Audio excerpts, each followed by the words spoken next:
Okay, so let's start with the grammar like we usually do. This is in your book on page 113.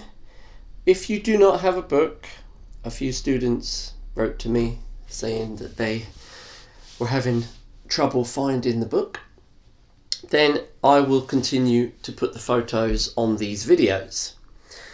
Okay, so let's just quickly discuss this grammar point. We use the passive when the action is more important than who or what did the action. Okay, so we're basically focusing on the action, the verbs. Example, hundreds of cell phones were stolen in the robbery. So that would be a past passive sentence, and the main focus is the action, which is the stealing. Hundreds of cell phones were stolen in the robbery. A present tense example, the recycling bins are collected every Monday morning. Okay, so the focus is on the action. We can use by to say who or what did the action. So here's an example. This jacket was designed by my brother. Okay, so if you want to tell us who or what is doing the action, you can use by. And how to make these sentences. So if you're going to use the present tense, then you're just going to use am, is, or are, and then you use a past participle. So obviously is used if there is a single subject. Are is for the plural. And remember, uncountable nouns, you should use the single form. Alright, so here's an example. The best pizza is made in Italy. The best pizza isn't made in Italy. So you can use this sentence in an affirmative, a positive way, or also in a negative way. And then the other way is the question form. Is the best pizza made in Italy? Okay, past tense, you just change is and are for the past tense form, was or were. Was, were, plus past participle. So we have some examples. Parasite was directed by Bong Joon-ho. Parasite wasn't directed by Park Chan-wook. Was Parasite directed by Christopher Nolan? Okay, so just take a moment to look over this grammar point. Make sure you understand how to make these sentences. They're actually not that difficult to make. Is, are, was, were, and a past participle. Okay, let's continue. Right, so just one more definition of the passive sentence, the passive voice. A passive voice is a type of clause or sentence in which an action, which is the verb, or an object of a sentence is emphasized rather than its subject. Okay, so the object, the action, is the emphasis, is the most important part. Simply, the subject receives the action of the verb. The emphasis or focus is on the action, while the subject is less important. Alright, so let's practice. Complete all of these questions. This is page 113 in your book. So you got part 1, 6 questions, part 2, 6 questions. Part 1, you have to use the correct form of the passive. Okay, so you got to choose present tense or past tense. Is it single or is it plural? Or is it uncountable, which means it's a single? And then change the verb into a past participle. So let's do number 1 together. English, blank, all over the world these days. Okay, so look at your options there. Probably speak, looks like it's going to be the one. Now, is it present tense or is it past tense? It says these days, so it's present tense. And is it going to be a single or a plural? English is uncountable, so we're going to use the single form. So, English is spoken all over the world these days. Okay, please complete the rest of those. And then part 2, and this is not quite so easy, you have to use the correct preposition, because these sentences often have prepositions. Okay? So I'm going to leave that one with you, and please have a go at putting the preposition at the end of each sentence. Okay, so that is your task 1. Next slide. General knowledge quiz. Right. This is usually a fun activity in the classroom, but unfortunately we are not able to do that right now. So we'll just change it a little bit. Pages 92 and 101 of your book have quiz questions. So if you have a look in your book, you can see these general knowledge quizzes. Usually you would ask these with a partner, but you can see there's a question, there's 3 answer choices, and then your book gives you the correct answer. So if I look at the left side, question 1, where was the famous physicist Albert Einstein born? And the answer is Germany. Now, the reason we're using these questions are in the passive form. Where was the famous physicist Albert Einstein born? Okay, so the passive part is was born. That's the focus. The focus is not the subject, Einstein. The focus is the object, which is the verb to be born. Okay, so just have a look at these questions, okay, and then we're going to move on to the next slide. Task 2. Make some passive sentences.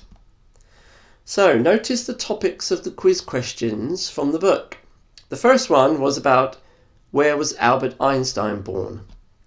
So, number 1, the topic is famous people. The other topics are art, literature, sport, famous buildings, languages, food and drink, inventions, famous historical events, and music. Right, so what I would like you to do is to make 10 passive sentences using these topics. You can use a positive, affirmative sentence, or a negative sentence, or you could even make a question. In fact, I would suggest maybe using a combination of all of those. Right, I'll give you a couple of examples then. So, if you're going to start with number 1, famous people, here is an affirmative, a positive sentence. Lionel Messi was born in Rosario, Argentina. Now, obviously, I didn't know that, but if you do a little bit of research on the internet, I'm sure you can find some interesting information. Number 2, art. The Tate Modern in London was visited by approximately 5.83 million people in 2018. So these are factual sentences. These passive sentences are often used to share facts. There's Mr. Messi, and there's the Tate Modern. It's a famous art museum and gallery. Okay, so what you have to do is to make one sentence for each of the topics, okay? 1, 2, 3, 4, 5, 6, 7, 8, 9, 10. One topic, one sentence. Okay, so that is your task 2. Let's keep going. Next slide. Writing practice. Right. In your book on page 81, there is the writing practice study guide. Now you can see at the top part, there are some famous landmarks. We've got the Terracotta Army in China, the Eurotunnel, which connects the UK and Europe, the Sistine Chapel, very famous in the Vatican, and then the Empire State Building, which was famous for King Kong. Right, so you're going to write about a famous landmark. And then you can follow the instructions in your book. Number 1, tell us the name of the landmark. Number 2, where is it? Number 3, information about it. And you have to do some research. And then number 4, just add any more details. Okay, so I will give you an example on the next slide. Writing example, Stonehenge. Okay, so this is one of my favourite places in England, and I am going to use this as an example for my writing. Now remember, this is also supposed to practice the passive sentences, so you need to try to add them in your writing. So I have highlighted my passive sentences with the blue there. Okay, I will read this. Stonehenge, a famous British landmark, is located in Wiltshire, England. Archaeologists believe it was constructed from 3000 BC to 2000 BC.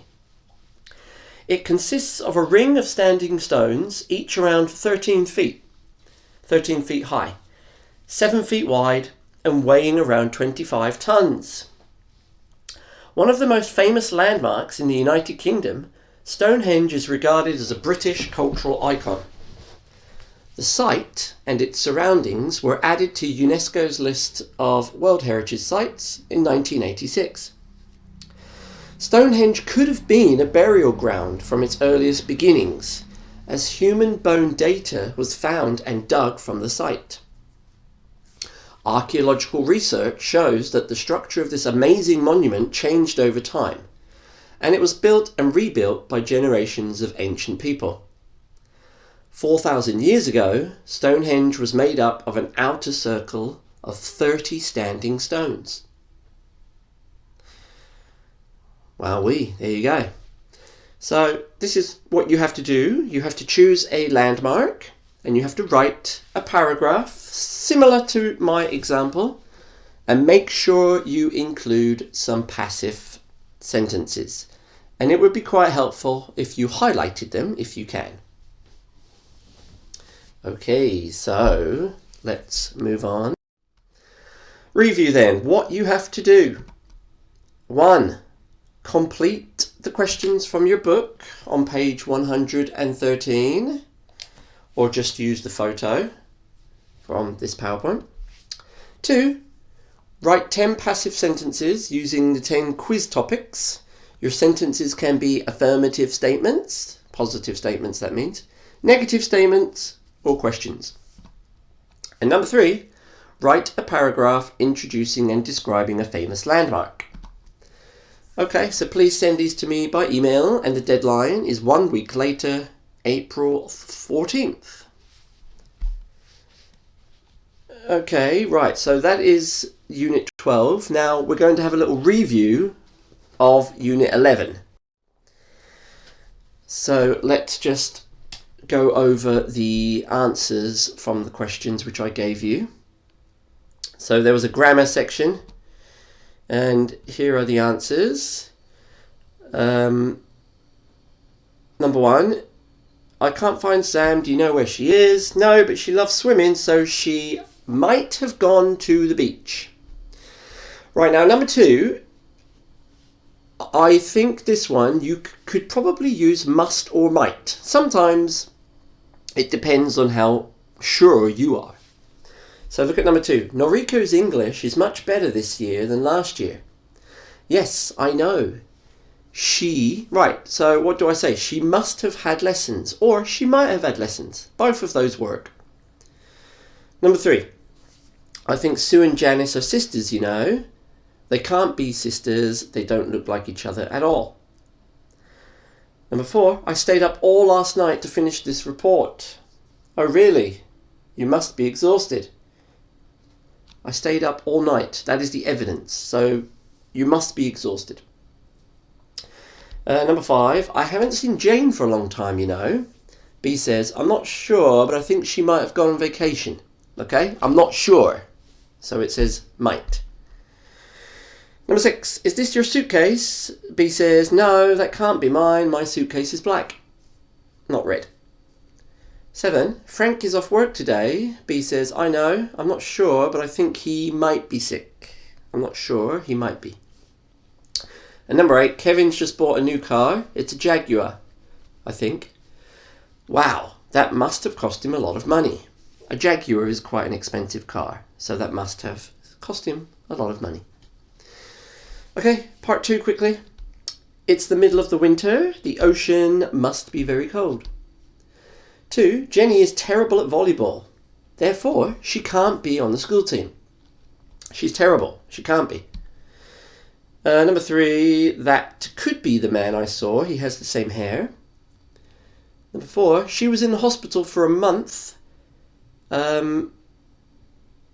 So she must have been very sick. Right? 1 month. Must have been. Number 5, nobody's here. I think everyone might have gone home. Okay, the idioms. So, number 1, see red. The meaning is to become angry, usually suddenly. Okay, so, example, I was teaching the students. They were being really, really rude and really loud, and I suddenly saw red, which means I suddenly became very angry. I saw red and I shouted at them. Number 2, to be blue in the face means to be exhausted with effort. You can argue until you're blue in the face, but I refuse to go. So it's when you are exhausted with effort. You know, your face might become kind of blue. It doesn't mean sad. It means exhausted with effort. Okay, number 3, be in the same boat means to be in the same situation. Okay, so we are all in the same boat right now. Because of the coronavirus, we are all in the same boat. We are all practicing social distancing. We're all having to spend time at home. We are all in the same boat. Number 4, to be on top of the world means to be very happy. My friend just got a new job. It's the job he's really, really wanted for a long time, and he's on top of the world. Number 5, costs an arm and a leg. Very expensive. I just bought a new guitar. I love it, but it cost me an arm and a leg. Very expensive. Eat like a horse, to eat a lot. My dad always eats like a horse. He always has so much on his plate.